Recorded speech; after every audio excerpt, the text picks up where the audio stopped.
ముచ్చట్లు రాజన్న ముచ్చట్లు.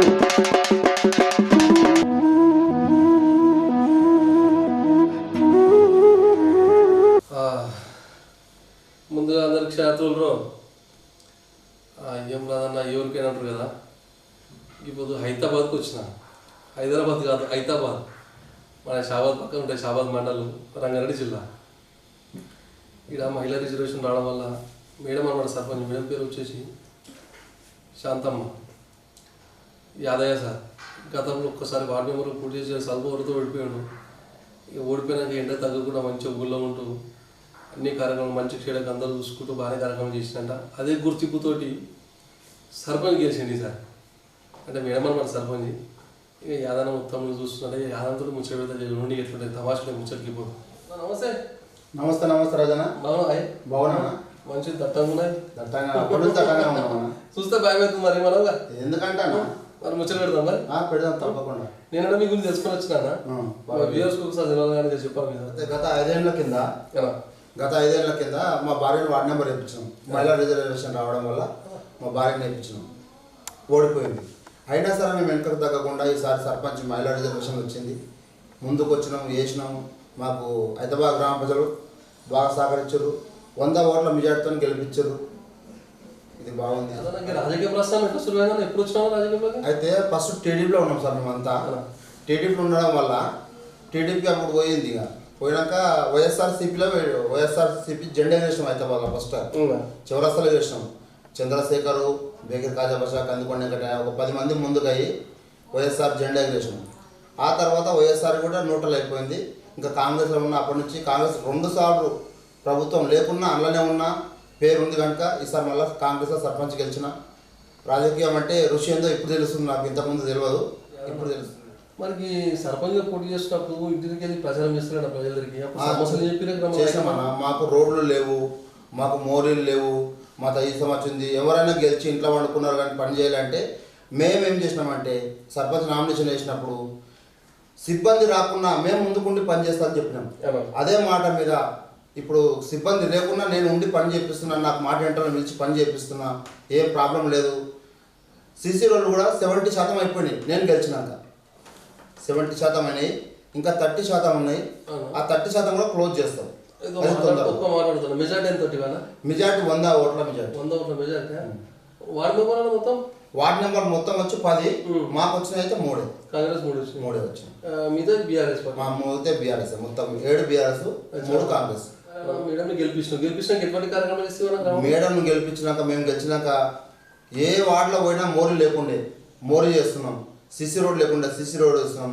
ఎవరికి ఏ ఇబ్బంది వచ్చినా అర్ధరాత్రి 12 గంటలకు ఇబ్బంది వచ్చినా ముందు పోతున్నాం, పని చేస్తున్నాం. ఈ సీఎం రిలీఫ్ ఫండ్ కానీ ఇప్పిస్తున్నాం. ఇది మన కోవిడ్ రేషన్ కార్డులు కానీ ఇప్పిస్తున్నాం. ఇప్పుడు పింఛన్లు ఇప్పిస్తున్నాం.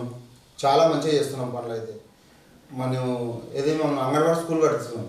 అంగన్వాడీ స్కూల్కు మదన్న ఎలుగంటి మధుసూదన్ రెడ్డి గారు వచ్చిండు, మన ఎమ్మెల్యే కాళీ యాదవ్ గారు వచ్చిండ్రు. శంకుస్థాపన చేసినాము. అతి తొందరలో ఓపెనింగ్ చేసేది కూడా ఉంది స్కూలు. అంగన్వాడీ స్కూలు. ఇప్పుడు గ్రామ పంచాయతీ చేసేది ఉంది. దానికోసం ప్రయత్నిస్తున్నాము. జాగా కోసం జర విషయం అవుతుంది. జాగా కూడా తీసుకుంటాము. గ్రామ పంచాయతీ కూడా ఊళ్ళో సెంటర్లో కడతాం. మా గ్రామ పంచాయతీ లైట్లు కానీ, శానిటైజర్ కానీ, మా వర్కర్స్ కానీ అంతా బాగా చూసుకుంటున్నాము. మొన్ననే ప్రతి వీధికి లైట్ వేయడం జరిగింది. బోనాల పండుగ కూడా గ్రాండ్గా చేయడం జరిగింది. 4 పోతురాలు పెట్టి ఆడేయడం జరిగింది. బాగా మంచిగా చేస్తున్నాం పనులు. సామాజిక సేవా కార్యక్రమాలు అంటే చేసినామన్నా. గుళ్ళకు కానీ, ఎవరైనా చనిపోవడం కానీ, ఎవరైనా పెళ్ళిళ్ళకి కానీ నాకు తోచినంత సాయం చేస్తున్నాను. 10,000 కానీ, 20,000 కానీ, 30,000 కానీ. ఇక్కడ బీరప్ప గుడి కట్టిర్రు, వాళ్ళు వచ్చారు, తోచినంత ఇచ్చిన. రామాలయం గుడి కట్టిర్రు, వాళ్ళకు కూడా తోచినంత ఇచ్చిన. ఇప్పుడు నిన్న ఒక పెళ్ళి అయింది, సాకులలో అమ్మాయి పెళ్ళి అయింది. 10,000 నేను ఆర్థిక సాయం చేసిన. కొడంగల్ పెళ్ళికి పోయి వచ్చిన. మరి గతంలో మన కేసీఆర్ సార్ 10 సంవత్సరాలు ముఖ్యమంత్రి, ఇప్పుడు ఏమంటారు సార్ వచ్చింది?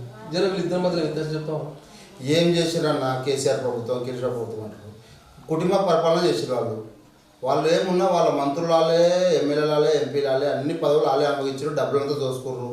తెలంగాణ బంగారు తెలంగాణ చేస్తానని అప్పుడు తెలంగాణ చేసిండు. అయినా మా రేవంత్ రెడ్డి సార్ వచ్చినాక ఇట్లు రాజ్యాన్ని పరిపాలిస్తూ అటు కేసీఆర్ తెచ్చిన అప్పులకు మిత్తులు కడుతూ బాగా చేస్తుండు మా కేసీఆర్. సన్నబియ్యం ఇస్తుండు, ఫ్రీ బస్ పెట్టిండు. ఇంకేది ఇప్పుడు ఎవరైనా చిన్న ఫ్యామిలీ ఉంటుంది, కారు కట్టుకొని పోని పరిస్థితి, యాదగిరిగుట్ట పోయి రావాలంటే మ్యాక్సిమం ఒక 2000 కావాలి, తక్కువలో పోయినా కానీ. ఆ 2000 లేకున్నా ఆధార్ కార్డు జేబులో పెట్టుకొని బస్సు ఎక్కి దర్శనం చేసుకొని వస్తారు మా మహిళలు. ఇవాళ సంతోషంగా ఉండరు ఇప్పుడైతే. ఇప్పుడు హైదరాబాద్ సర్పంచ్గా గాను ఇంతకుముందు మన ఇందిరామ కమిటీ నెంబర్ 9 ఏది ఇందిరామ ఇండ్లు ఇస్తున్నాం కదా సార్ రాజన్న. అయితే ఇందిరామ ఇండ్లు మేము 15 ఇప్పించినాం. 15 కూడా ఓపెనింగ్ చేసినాం ఇండ్లు.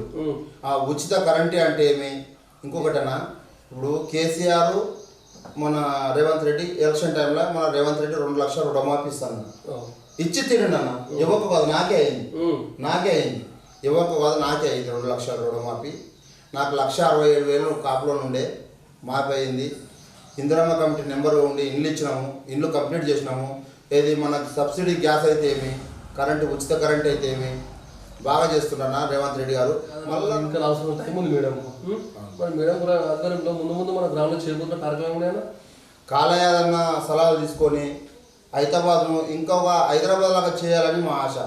అంబేద్కర్ భవనం కానీ, మన పంచాయతీ ఆఫీస్ కానీ, మన మహిళా శక్తి భవన్ కానీ, మన హైదరాబాద్లో మండల్ కానీ, పోలీస్ స్టేషన్ కానీ తెచ్చుకొని హైదరాబాద్ను బాగా తీర్చిదిద్దుకోవాలని మా కోరిక.